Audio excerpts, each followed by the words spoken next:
Hello, welcome back to One Sober to Another. I'm Wayne, and today's video is everything about relapse.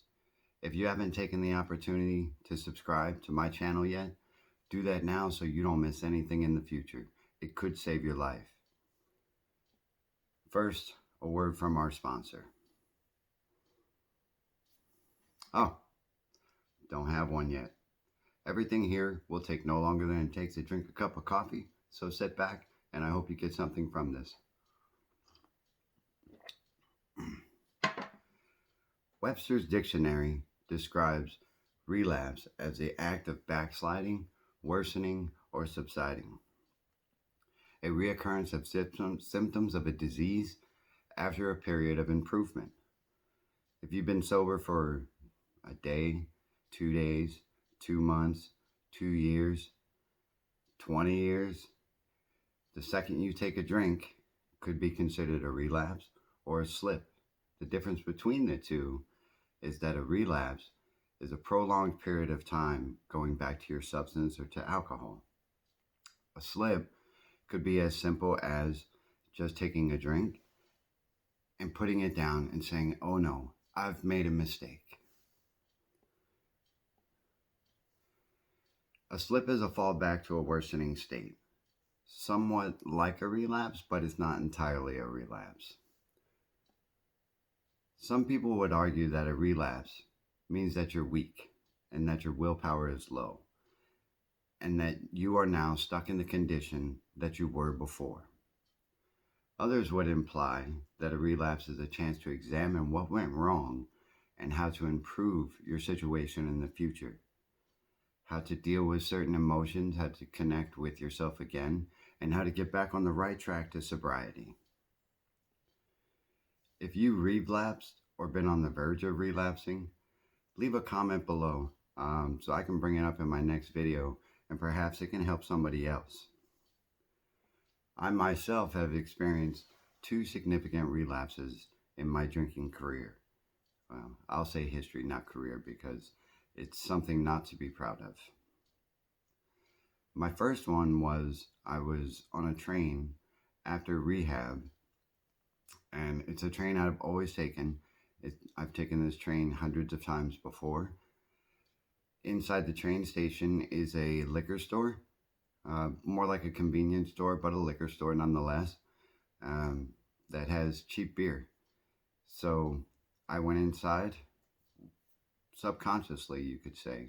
I went inside, I grabbed a couple cases. Okay, kind of premeditated, but we'll come back to that one. And then I ended up at home. This was 2 days after rehab. I ended up at home, and before I knew it, those cases were empty. Now, I was already so full of shame and so full of guilt that I really didn't know what to do. I could have picked up the phone. I could have called my wife. I could have called my sponsor, or I could have called the counselor that I just left from rehab, and perhaps they could have helped me. But I didn't. Because of the shame and the guilt, I decided to keep drinking. I said, screw it. And I ended up back on this relapse train for a year. This was detrimental to my family. At first I hid it from them, and then I decided to tell my wife, and instead of running, she decided to help me. She was my biggest enabler during my drinking career. And she would at times buy me alcohol, like I told you in the past. However, in this period, she put me on a restraint, and she said, if you drink again, we're absolutely gone. Coffee break. Gotta have them. So during that relapse period, I got to such a low that one day I found myself just staring out of my window, and I heard all these voices in my head telling me, you're worthless, you're nothing, you failed, keep drinking because that's all you got left. And so that's exactly what I did. I drank and I drank and I drank, and this is on that same day that I was staring out of the window. My heart was pounding through my chest. the voices wouldn't stop. And I thought to myself, the only way to stop these voices is to jump. I was about 2 seconds away from literally taking a back step and going right through the pane glass into the pavement to end the pain, the shame, and guilt that I was feeling and just end it all, because that seemed to be the only way that this cycle was going to stop. 22 years in the making at the time. I was absolutely done with this, but it didn't come to that, thankfully. My father-in-law, he came to pick me up, and I went home, and my wife and I talked about how we're going to stop this. If you can relate to that, then you know exactly what I'm saying as far as how bad that shame and guilt eats you up. It's a monster.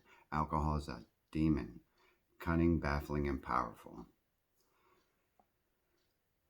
There was another significant relapse, quite some time in the future. I had had periods of sobriety in between the last relapse and this one that I'm going to tell you about now. And I was feeling okay. I was in a good place, and I thought that things were going to get a little better, but they absolutely didn't, because that alcoholic mind of mine kept calling back to me. So this one I'll call the broken bottle in the apartment. Some of you may know this, but some of you may not. I think it's quite significant though. With this relapse that I had, again, I was in my apartment, and I had drank probably 40 to 50 beers by this time. It was about 2 days into the making, and I remember the phone ringing. It's in flashes, so don't get a little twisted with the left and right of how I'm saying this. My alcoholic brain flashes come and go, and some of you can also relate to that. It's a glimpse of your past, and sometimes they come up, sometimes they don't. I was in my apartment, I was drinking. I had ordered, I think, 30 20-ounce Becks from a local restaurant, and they arrived. I remember stacking up the change. That's all I had left. Again, I was down to zero, and I was counting change to give to the person delivering the beer. So I gave him the money. I got the beer. I went back to drinking. I was stuck in my little trashed apartment, surrounded by beer bottles, surrounded by empty containers of fast food products, because I didn't cook for myself. Alcoholics don't cook too much. So I was drinking, and I remember answering the phone, and it had been a battle buddy of mine. And I don't remember the conversation too well. I know that I think I mumbled that I wasn't drinking, but he clearly knew that I was. And so he came over out of concern. And when I opened the door, he pushed me back because he saw the bottle in my hand, and he knew that I was fresh out of rehab, trying to get sober, fresh out of rehab being a year almost. And so he reached for the bottle, and the bottle dropped, and it broke onto the floor. And I picked it up, and the bottle was shattered all towards the top end of it, and I started to drink it anyway. I'm pretty sure I stabbed myself in the mouth a couple times trying to drink it. And he was like, "What the F is wrong with you, man? Haven't you had enough? Isn't this it for you?" And I remember telling him he was an idiot, he was a fool, I didn't invite him over, why is he here? And the next flash, I was sitting in a McDonald's staring at a cheeseburger, I think, and I could barely eat. I mean, I was so drunk that my body was rejecting food and everything else. And then the next flash that I had, I woke up in my room, in my apartment. And instead of stopping, I was still on this train. I was still full of shame and guilt. I was resentful that he was even there. I got more beer. I found more change, and I got more beer. A relapse can do a couple things. A relapse can take you from a simple drink to a drunkenness that you can't recover from. It can last long periods of times. It can last a short period of time. The same with a slip. A slip can last maybe a minute. it can last maybe a month. But you just got to get back on that train, and you got to refocus of what's your motivation to stop drinking in the first place. You also have to think about mental situations and how you're going to deal with things that come up in your life. And it's not always easy. It's definitely not always easy. When you're relapsing, this is a dangerous spot to be in, perhaps a deadly state. Not only might you hurt yourself or kill yourself, you could definitely get in your car, drink and drive, and go hurt somebody or kill them. I strive for progress, not perfection in my sobriety. I have to always remember that for me, I am sober for a better quality of life. What I had in the past is not so much what I want anymore. I don't want to be down in that hole where I can't come out. Certain things impact sobriety, and certain things impact an alcoholic. And one of the biggest things that impact an alcoholic is relationships. If you're getting sober for someone else, if you're getting sober for your spouse, for a child, for an immediate family member, whatever the case is, you're doing it wrong. And I'm not saying that it's absolutely the wrong way, but for me, it would be completely wrong, because if those fail, if a relationship goes sideways, or if your child doesn't excel the way you want them to, you might see that as a failure on yourself, and you might go right back to the bottle.